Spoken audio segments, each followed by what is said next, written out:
tell you what not to do. You had a particularly tough relationship or somebody that you really love and you're having a hard time getting over them. One of the worst things you could do is what most boys want to do, which is either go on a rampage and just fuck a bunch of women, girls, to kind of numb the pain, right? And to kind of get that temporary validation. That's one. And you'll see that, and that's highly destructive. The other, and you'll see men and women do this, is quickly jump into another relationship. And what happens is when you quickly jump into another relationship, you don't ever heal from or deal with the original wound or process. You just put it on a shelf somewhere and you numb the pain because the needs that were lost from the first relationship are now being met to varying degrees by the new relationship. But what ends up happening, and anybody who's gone through this can backtest this for themselves to tell whether I'm full of shit or not, what ends up happening is by relationship 3, maybe 4, and it may have been the lightest of the relationships. It was not that serious. I don't know if I even really loved her. I don't know how far we were into each other. That breakup is like, it just destroys you. And then you're like, whoa, why is this the relationship that I'm so fucked up over? And I know from coaching a lot of these people, it wasn't the 4th relationship, it was the first relationship. You just never dealt with the first relationship. So it started compounding relationship after another. And by the 4th one, the weight is so heavy, it just feels like it breaks you. And you're confused thinking, dude, we only dated for like 6 months and I wasn't even that serious with her. Like, why is this such a heartbreak?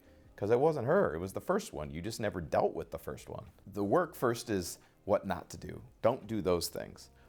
Then do the inner work, right? Like, relationships are one of the best ways to grow because the intimate relationships act like a mirror. They're reflecting back to us who we are, sometimes very painfully and very powerfully.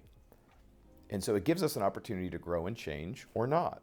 And so the pain related to that also has a lot of reward to it in that you can grow much faster with those kinds of relationships. So if you have a relationship that ends prematurely, or at least by your estimation, prematurely, take the time to integrate the work. What did I learn? What could I have done better?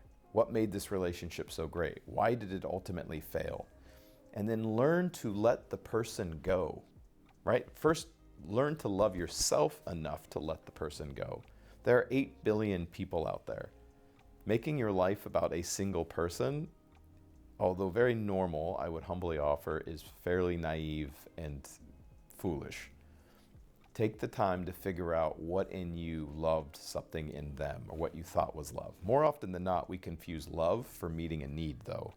And that was my point earlier, is we get into a relationship with someone and when we break up, it's not that we can't get over them, we can't get over what they did for us, right? They met a need in our life that we want, we crave. And for men, a lot of times it's validation. I wouldn't say men, I'd say boys.